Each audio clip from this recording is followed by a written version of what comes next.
Bismillahirrahmanirrahim. Assalamualaikum warahmatullahi wabarakatuh. Alhamdulillah, wassalatu wassalamu ala rasulillah wa ala alihi wa sahbihi wa man walah, wa ba'd.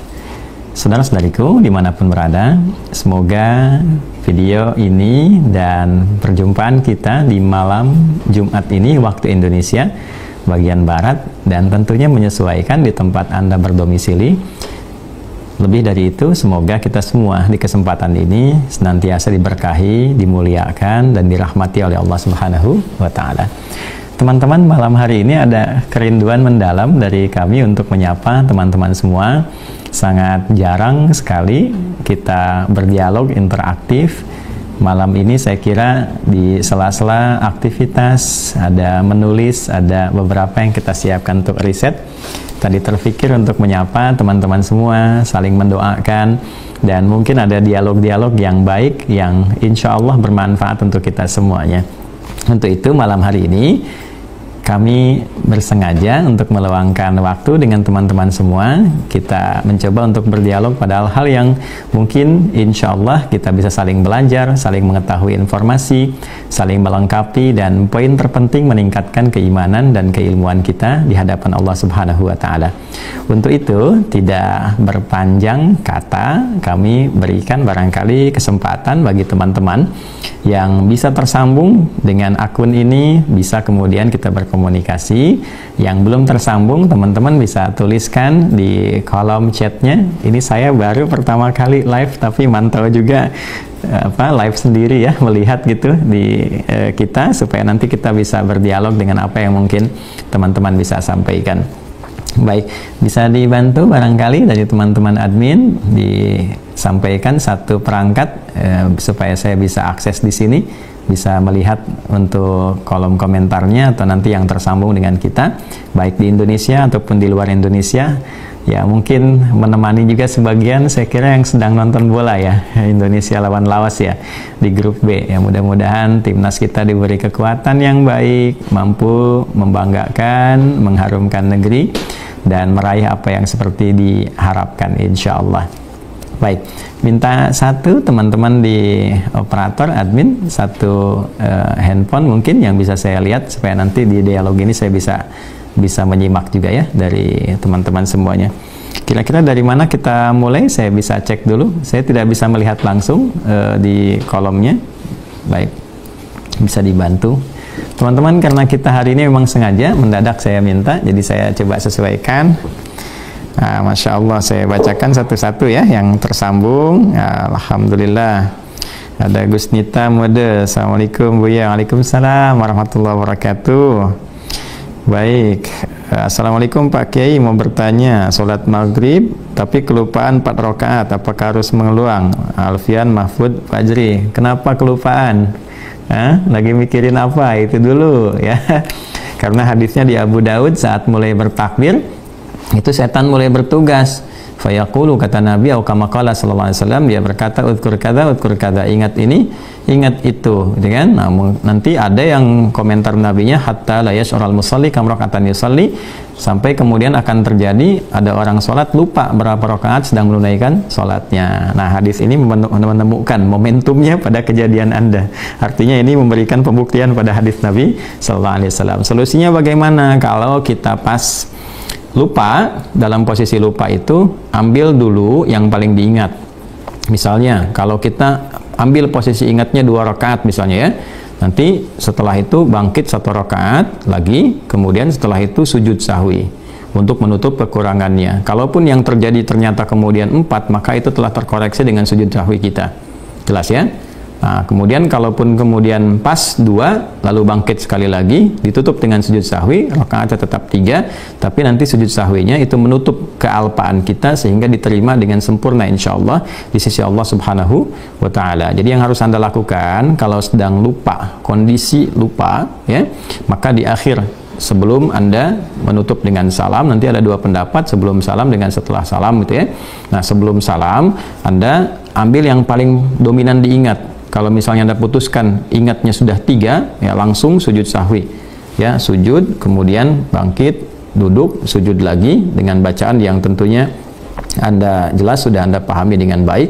Kemudian setelah itu baru kemudian salam, selesai. Tapi kalau misalnya kemudian Anda ingatnya 2, ya, padahal misalnya sudah 3, tetap Anda ingatkan dulu dengan 2 itu posisi ambil, lalu naik lagi sekali, setelah itu sujud sahwi sebelum salam. Gitu ya, kurang lebih. Baik. Lalu bagaimana kalau ingatnya setelah sholat, itu kan? Setelah selesai baru ingat bahwa tadi itu 4, ya. Nah, kalau itu mengganggu kepada Anda, mengganggu betul, ya, mengganggu, gitu ya.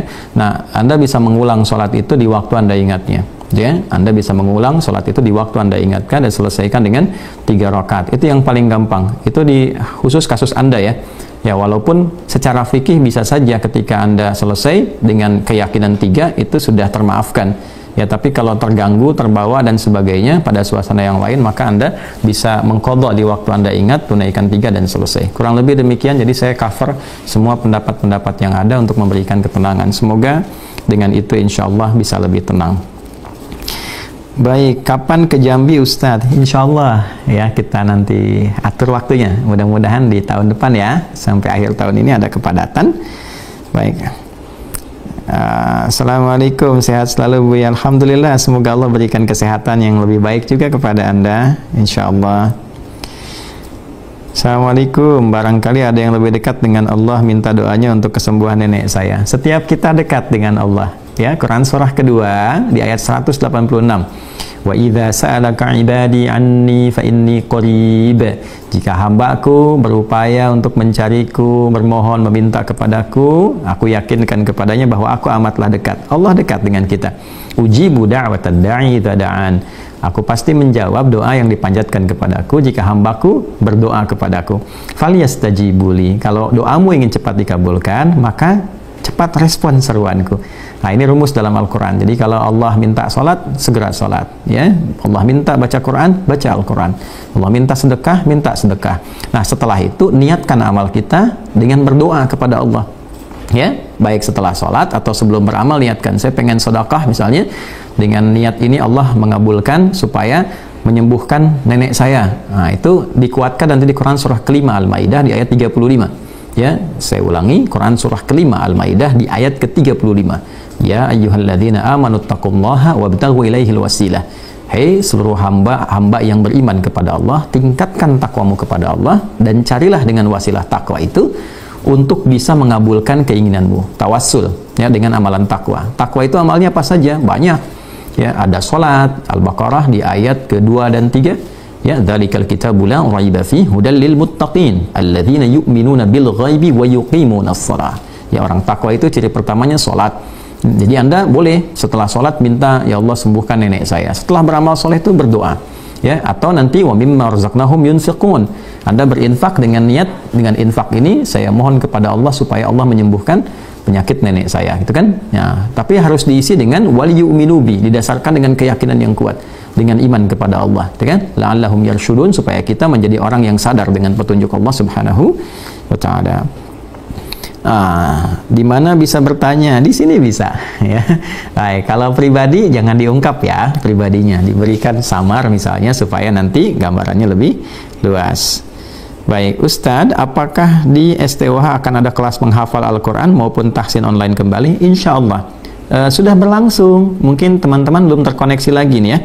Ini akun Pia-Pia ya. Nanti silahkan koneksikan ke ALC ya, Ataisil Learning Center. Sudah berlangsung sekarang, bahkan tiap hari diupdate ada 100 musyrif dan musyrifah. Insya Allah 38 provinsi, 20 negara tersambung di situ.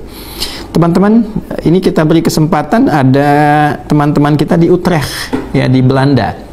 Di Utrecht nih teman-teman, ini alhamdulillah nih ya, kita punya kabar baik ya, punya kabar baik. Insya Allah sedang akan mengakuisisi satu bangunan dengan lahan yang cukup luas untuk menjadi masjid. Masya Allah, masjid pertama ya, yang diinisiasi, disiapkan insya Allah dari orang Indonesia untuk semua yang berada di sana. Saya kira sangat bagus. Ini kita dengar dulu ya teman-teman sekalian, ya, informasinya seperti apa, nanti apa yang bisa kita bersama-sama sinergikan ya untuk mewujudkan itu semua. Baik, dipersilahkan. Ini ada siapa perwakilan yang ada dari Utrecht ya, Pak Supardi ya, Pak Supardi, silahkan Pak Supardi. Assalamualaikum. Waalaikumsalam warahmatullahi wabarakatuh. Baik, sehat Pak Supardi? Alhamdulillah sehat Ustadz. Baik, dan teman-teman ya. Baik, silahkan disapa teman-teman kita di sini yang tersambung live. Ini kurang lebih ada 703 orang. Ya, saya melihat untuk sementara ini. Biasanya nanti teman-teman berkumpul kembali. Nah, silahkan, mungkin ini tidak tampak untuk semua kita, tapi suaranya mudah-mudahan terdengar ya. Alhamdulillahirrahmanirrahim. Bagaimana? Assalatu wassalamu ala rasulillah wa ala alihi wa sahbihi ajma'in amma ba'd. Ya, Bapak-bapak, Ibu-ibu yang saya cintai karena Allah Subhanahu wa taala. Perkenalkan, saya Supardi Hasanuddin, Ketua dari Stichting Generasi Baru Utrecht atau Komunitas Muslim Indonesia di Utrecht, Belanda. Alhamdulillah diperkenankan oleh Ustadz Adi untuk menginformasikan kabar baik dari kami. Saat ini kami lagi berikhtiar membeli sebuah gedung buat Masjid Indonesia pertama di Utrecht, Belanda.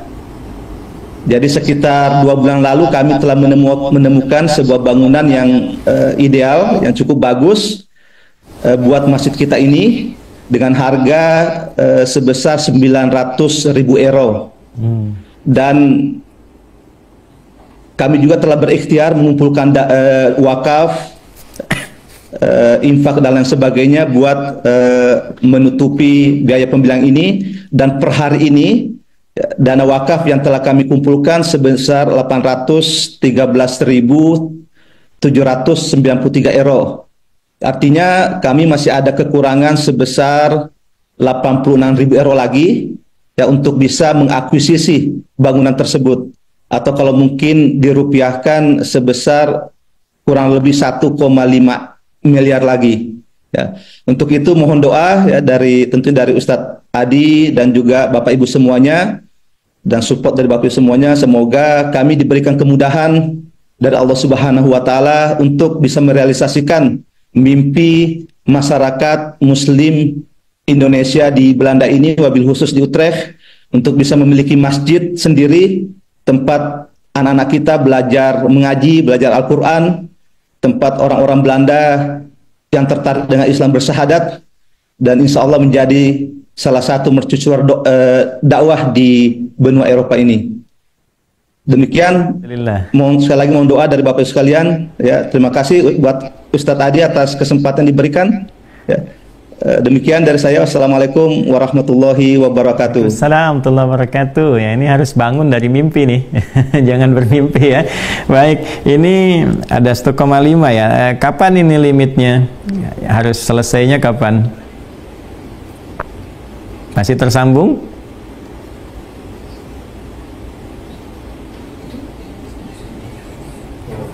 Pak Supardi masih tersambung?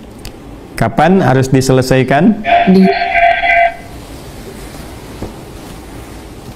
Oh, ada pertanyaan dari Ustadz Adi Hidayat, kapan harus diselesaikan Pak Pardi donasinya?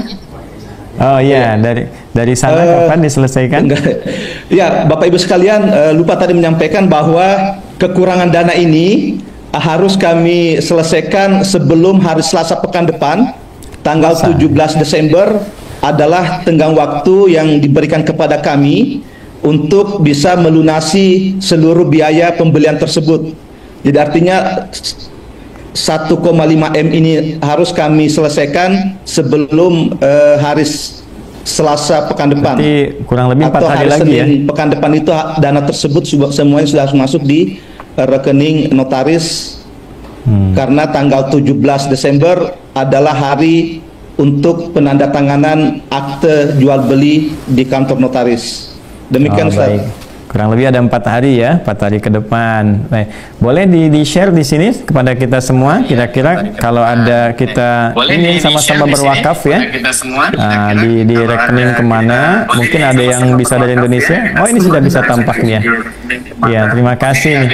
Baik teman-teman, ini ada informasi dari Utrecht bahwa alhamdulillah ada ikhtiar yang sangat baik untuk membeli satu bangunan, tadi telah disampaikan ya, dengan cukup singkat dan padat, yang insya Allah menjadi bangunan masjid pertama yang diinisiasi oleh orang Indonesia, digunakan untuk TPQ, untuk sholat, untuk orang Belanda juga bisa beribadah semua di situ, orang-orang kita semuanya menyatu. Nah, ada mungkin saya bahasanya ini Allah memberi kesempatan ya, menyisakan untuk kita nih ya, dari sekian tadi 900.000 euro ya, ada 86.000 lagi nih yang diperlombakan untuk kita Fastabiqul Khairat. Ini sudah disampaikan rekeningnya ya, ini rekeningnya atas nama Yayasan Salam Generasi Baru Bank Syariah Indonesia, yang di kita mungkin ya, yang di Indonesia 8184444 551 818 4-nya 4 kali 4444551. Mungkin kalau malam ini kita berlomba taruhlah sampai 10.000 orang, saya kira tadi 1,5 ya, mungkin cukup 150.000 ya satu orang ya. Jadi kalau misalnya ada 20.000 ya 75.000 satu orang ya, kita bersama-sama barangkali insya Allah mudah-mudahan jadi wakaf terbaik kita yang dipakai sujud nanti di Belanda ya, mudah-mudahan memperkuat hisab kita di akhirat kelak dan meningkatkan amal soleh kita. Ini kesempatan beramalnya cuma 3 hari ya, mudah-mudahan insya Allah kami juga ikut, nanti kita sama-sama ya, sama-sama kita wujudkan. Mudah-mudahan malam Jumat ini berkah, besok sudah selesai ya, dan Senin bisa diselesaikan. Terima kasih teman-teman dari Utrecht ya. Ada lagi yang lain yang mungkin teman-teman ingin tersambung? Terima kasih yang dari Utrecht, teman-teman semua. Semoga Allah berkahi dan mudahkan seluruh prosesnya insya Allah. Baik.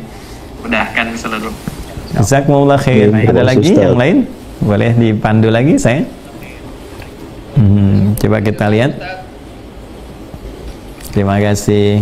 Ini teman-teman kita mode santai ya, jadi kalau ini kameramen masuk nih, masuk aja sini. Nah ini yang tadi ngasih handphone nih ya, Mas Rizky. Karena kita santai nih ya malam hari ini. Siapa lagi nih? Yusinova. Assalamualaikum Pak Ustadz, insya Allah aku ikut ya, Alhamdulillah. Bukan untuk saya ya, niatkan ibadah untuk masjid ya, saya tidak punya kepentingan, ini di share untuk kita semuanya. Mudah bagi Allah menitipkan pada siapa, tapi ini dibuka, barangkali ini momentumnya untuk kita. Raden Fatahillah S1 Kimia, Masya Allah. Saya ikut belajar nanti ya, kapan-kapan ini, saya senang kimia. Salam Buya. Waalaikumsalam warahmatullahi wabarakatuh. Izin bertanya, saya sudah melakukan doa yang sama selama 4 tahun lebih, tapi doa saya belum juga dikabulkan. Apakah saya ada salah dalam berdoa atau ibadah Ustaz? Jazakallah khair. Nah saudaraku yang baik, ada 3 yang ingin saya sampaikan. Nah, yang pertama, ini kaidah dalam doa. Baik ya, kaidah dalam doa, tolong dicatat betul ini baik-baik. Allah mengabulkan apa yang kita butuhkan demi kebaikan dunia akhirat kita, bukan apa yang kita inginkan.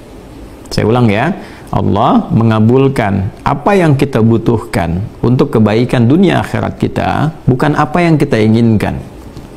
Cara Allah mengabulkan itu, baik, catatan keduanya nanti ada 3 jenisnya. Yang pertama, jika waktunya kita dinilai siap, mampu menerima itu sesuai dengan kebutuhan kita dunia akhirat, baik untuk kita, maka segera Allah kabulkan. Saya ambil contoh misalnya, kan? Kita minta kepada Allah, ya Allah, saya pengen S2 di kampus A, sesuai kebutuhan kita dunia akhirat kita baik, maka segera dikabulkan. Yang kedua, kadang ditunda ya, sampai kita punya kesiapan untuk menerima permohonan kita itu. Kita harapannya ingin, tapi Allah menilai lebih luas, lebih holistik, lebih komprehensif. Ini sanggup enggak, sesuai enggak, jadi beban enggak, gitu kan? Maka diberikan kesempatan kita untuk menyesuaikan. Dalam kesempatan itu ternyata kita pun diberikan banyak tambahan waktu luang untuk meningkatkan ibadah, banyak pahala lagi, banyak berdoa lagi, menyiapkan potensi lagi, sehingga ketika sampai pada titik permohonan itu baru kemudian Allah kabulkan. Bukan hanya bagi saya, Anda, kita manusia biasa ya, Nabi juga demikian adanya. Masih ingat ya teman-teman, saat Nabi meminta kepada Allah supaya kiblat itu dialihkan kepada kiblat awal ya, yaitu mengarah kepada Al-Ka'bah Al-Musyarrafah di Mekah, karena nanti ada satu periode dalam kehidupan manusia itu ya, ketika Nabi Adam turun kan Ka'bahnya sudah ada, menghadapnya ke arah Ka'bah. Lalu kemudian di era Nabi Nuh alaihissalam tersapu dengan banjir besar, kemudian berlangsung sampai kemudian menghadaplah ke arah Al-Masjid Al-Aqsa ya. Di era Nabi SAW, Nabi memohon kepada Allah sejak di era Mekah sebelum hijrah ke Yathrib yang kelak menjadi Al-Madinah Al-Munawwarah. Nabi meminta kepada Allah supaya kiblat dialihkan lagi ke arah Ka'bah ya. Tapi apa yang terjadi? Apakah langsung dikabulkan? Tidak. Nabi menunggu dalam durasi yang cukup lama, kurang lebih hampir 2 tahun. Ya, begitu hijrah kemudian ke Al-Madinah Al-Munawwarah, turunlah Quran surah kedua Al-Baqarah di ayat 144 itu. Qad nara taqalluba wajhika fis sama' falanuwalliyannaka qiblatan tardaha fawalli wajhaka syatral masjidil haram. Ya, Allah menetapkan, ya, sungguh aku selalu mengamati engkau Muhammad sallallahu alaihi wasallam. Engkau menengadahkan, ya, dirimu memohon kepada Allah. Nah, jadi ketika kita meminta itu dilihat, diperhatikan oleh Allah. Ya, jika Anda mencintai, ya, satu sosok lalu terus Anda diperhatikan, bukankah kita merasa senang? Kita mencintai Allah, kita menyayangi Allah, kita menghamba kepada Allah dan tiap waktu diperhatikan. Bukankah itu sesuatu yang sangat menyenangkan? Ya, pertanyaannya, ini kan Nabi agung, dekat dengan Allah luar biasa, kok dikabulkannya tidak langsung tapi ada jeda waktu? Ternyata setelah dilihat dari segi hikmahnya, Allah ingin memberikan satu gambaran luas dulu secara utuh tentang karakteristik orang-orang Yahudi yang ada di Madinah. Ya, dikenali dulu kepada Nabi supaya ada adaptasi dakwahnya. Orang Yahudi menghadap dan mengagungkan ke arah Masjidil Aqsa yang ada di Palestina. Jadi begitu umat Islam datang, ya, menegaskan bahwa ini sama-sama kiblat kita juga. Nabi Ibrahim juga pernah berdakwah di sana, dimuliakan oleh orang Islam juga, yang dengan itu akan melembutkan hati karena tidak ada pertentangan, bahkan membuktikan kebenaran isi dalam Taurat. Setelah ada kesadaran itu baru dialihkan ke Ka'bah untuk menunjukkan, ya, kembali kepada kiblat awal, pusat titik kita beribadah dan menyembah Allah Subhanahu wa taala melalui titik yang diperintahkan oleh Allah, yaitu ke arah Ka'bah, kiblatnya. Nah, itu ada selalu hikmah yang sangat penting dan tinggi untuk kehidupan kita semua. Baik, ya. Nah, yang ketiga, ada cara Allah itu mengabulkannya dengan mengganti apa yang kita inginkan dengan apa yang kita butuhkan. Oh, saya dulu pengen ke satu kampus. Sering saya ceritakan kisah ini. Ya, berikhtiar luar biasa, kurikulumnya saya pelajari. Alhamdulillah dapat rekomendasi dari orang-orang yang disebutkan kalau tanda tangannya ada, ya insya Allah secara ikhtiar langsung diterima. Tapi Allah berkehendak lain. Terjadi satu peristiwa besar, ditutup beasiswanya, ternyata mampirnya ke kampus lain, berangkatnya kemudian 2 tahun setelah itu ke negara lain, ya. Lalu tapi yang paling indah ternyata belajar di situ adalah sesuatu yang menjadi pokok, menjadi dasar yang paling penting. Dulu harap-harap ke Madinah, berangkatnya ke Libya. Ya, ternyata madhab Madinah, ya, imam besar Madinahnya itu madhabnya kan dipraktekannya di Libya. Madhab Maliki. Imam Malik kan lahir di Madinah, tumbuh berkembang di Madinah, sampai mengajar di Madinah, disebut imamnya Madinah, imam Darul Hijrah, sampai meninggal di Madinah. Ya, madhabnya, ajaran beliau kan yang paling dekat di antara para imam madhab itu, yang masanya dekat tersambung ke era sahabat. Ya, salaf, betul itu, dekat ke era sahabat 95 Hijrah. Ya, dan itu madhabnya tersebarnya di mana sekarang? Di Afrika Utara, Libya bagian dari itu. Jadi dikabulkan oleh Allah. Dari Libya dekat ke Mesir, belajarlah mazhab Imam Syafi'i. Setelah itu kemudian baru kita berangkat ke Saudi, ya. Kita mampir bisa lihat-lihat di Ummul Qura, bisa juga mengunjungi kota Nabi, mampir ke tempat lain, ke Tunisia. Ternyata kita inginkan satu bagian, Allah menginginkan hal yang lain. Karena saat pulang ke Indonesia, di Indonesia 4 mazhab dipraktekkan, harus dipelajari dulu. Nah, itu baru kita sadari di kemudian hari. Jadi jangan langsung menyimpulkan, ya, dan jangan pernah menyimpulkan doa tidak dikabulkan. Ya, sehingga muncul sifat putus asa. Ketika itu terjadi, ya, akan selamanya tertutup. Baik, ya, jadi selalu kita punya harapan, ya. Baik.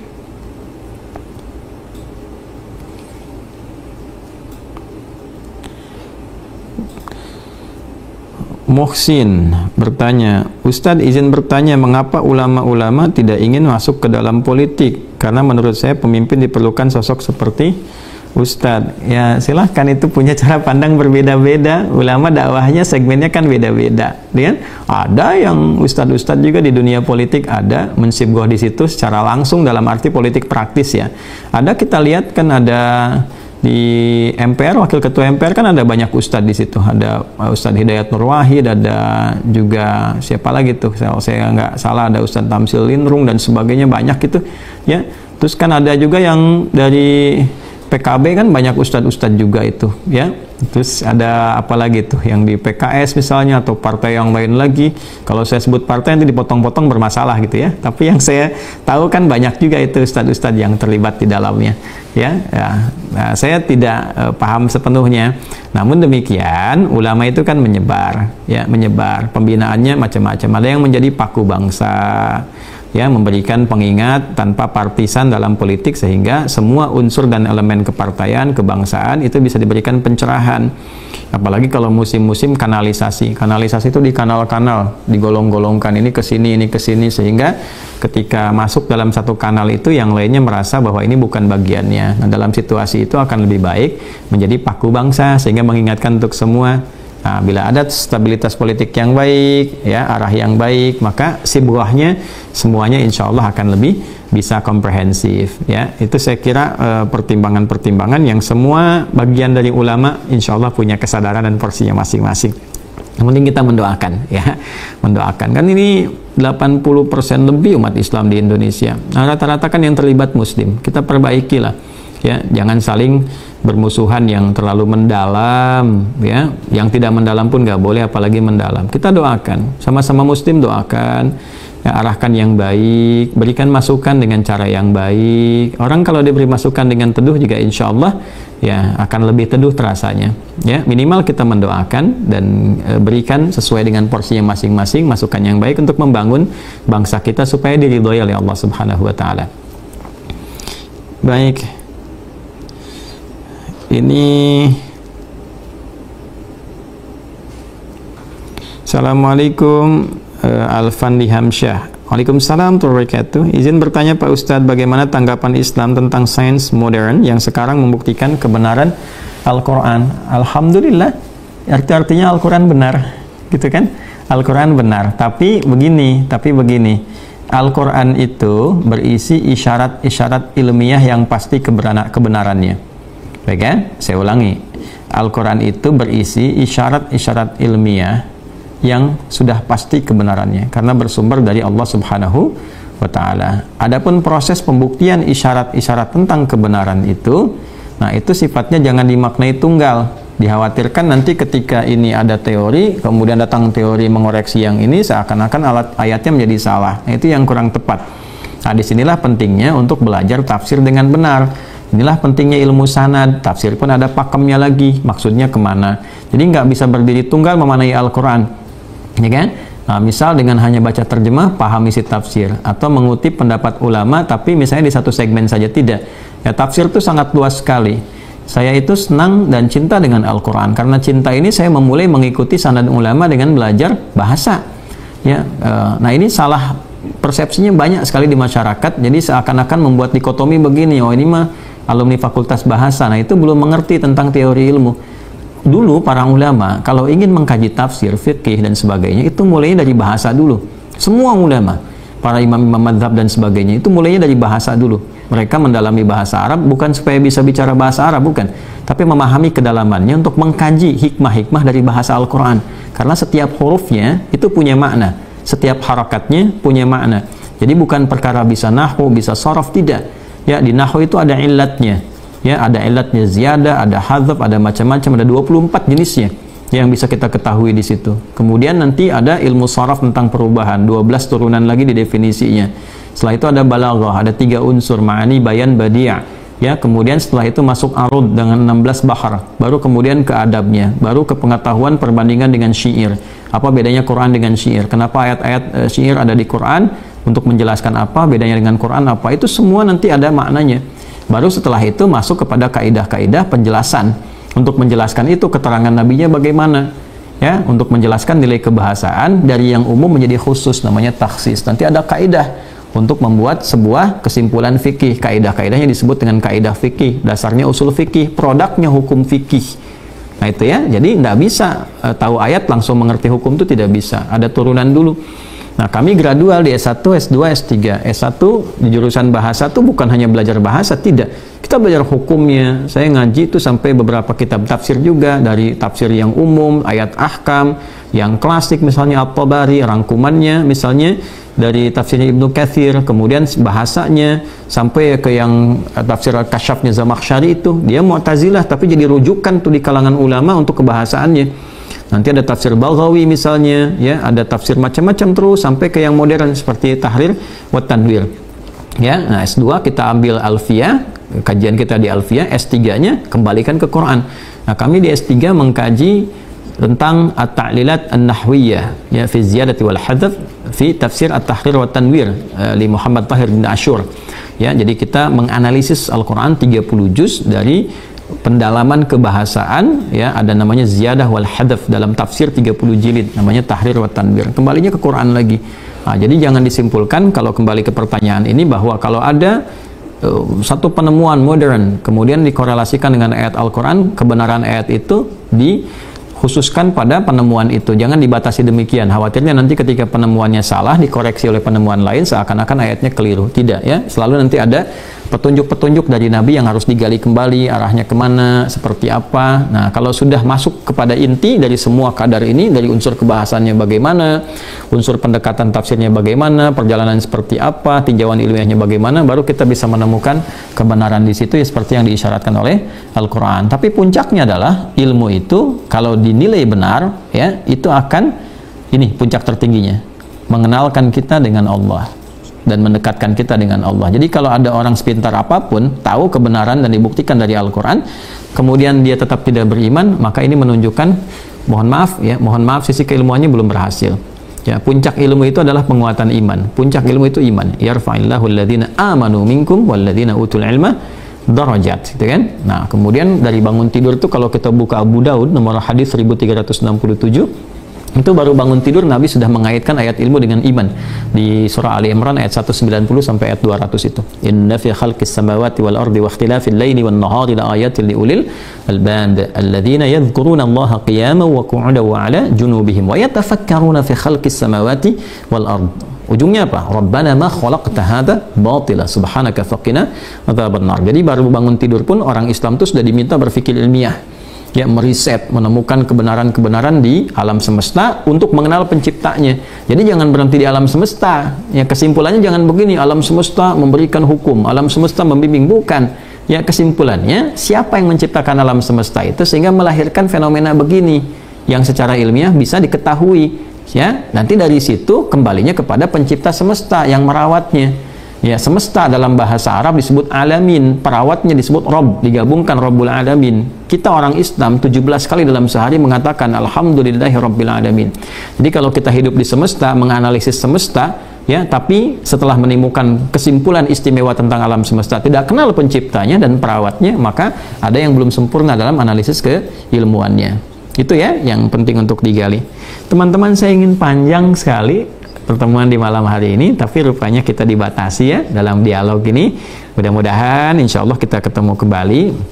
Sudah ada kurang lebih 1,3 ribu, ya, yang sudah bergabung, 1.300 orang kurang lebih dalam live ini. Semuanya mudah-mudahan disayangi Allah, disehatkan Allah. Maafkan saya kalau ada hal-hal yang kurang tepat, langsung dikoreksi, ditinggalkan, ya. Nah, tapi kalau ada perbedaan pendapat, saling menghargai. Sepanjang ada dalil, sepanjang ada ketersambungan dengan Al-Quran, dengan hadis, dengan pendapat ulama yang di situ bisa kita lihat otoritatif, itu kita ikuti. Oke? Mohon maaf sekali lagi, semoga sehat semuanya, semoga diberkahi Allah. Dan jangan lupa teman-teman, untuk yang di Belanda tadi, ya, kita support yang di Utrecht, mudah-mudahan besok hari Jumat sudah selesai.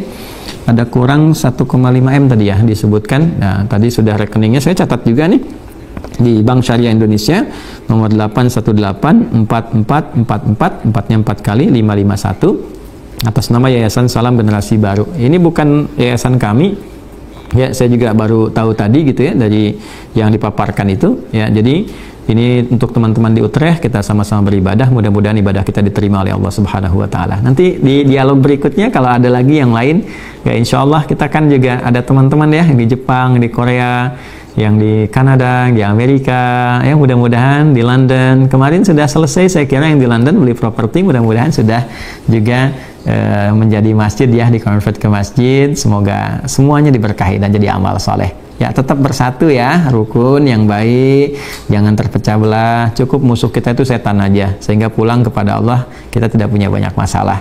Teman-teman, terima kasih, maafkan saya. Subhanakallahumma rabbana wa bihamdika asyhadu an la ilaha illa anta nastaghfiruka wa natubu ilaik. Alhamdulillahirabbil alamin. Assalamualaikum warahmatullahi wabarakatuh.